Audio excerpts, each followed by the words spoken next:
Au nom de la neutralité de l'État, faut-il des lois qui interdisent le port du voile et d'autres signes religieux dans les espaces publics? La question envahit le débat politique au Québec.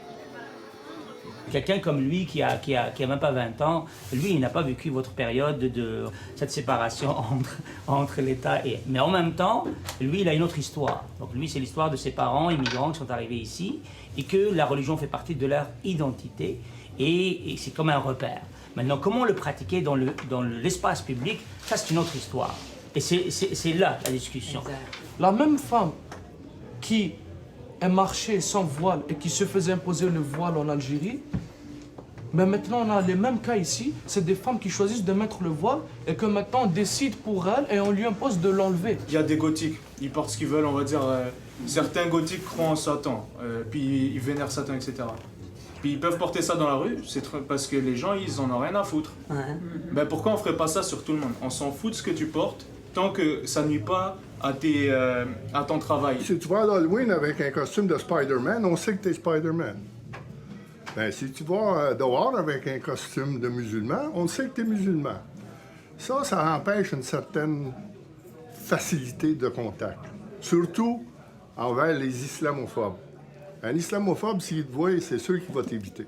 Ce qui est inquiétant, c'est pas chacun des objets pour moi, c'est ce que ça peut vouloir dire en termes de transformation de notre société vers quelque chose qui me déplaît profondément, qui est celle du retour de la sacro-sainte religion pour diriger nos vies, comme ça l'était quand on était petit.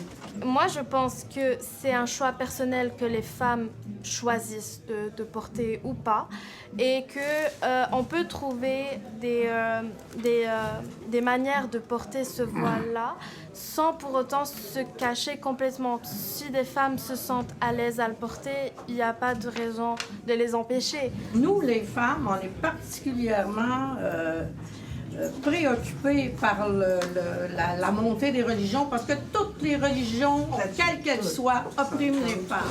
Elles ont toutes été écrites et dictées par des hommes. Si on vote que, par exemple, la femme n'a pas le droit de garder son niqab, mais je pense que ces femmes-là, peut-être que quelques-unes vont l'enlever, mais 80%, 85%, ils vont juste être moins intégrés de la société, ils vont juste rester chez eux, ils vont jamais sortir. On arrive proche de la période où est-ce qu'il va y avoir une élection.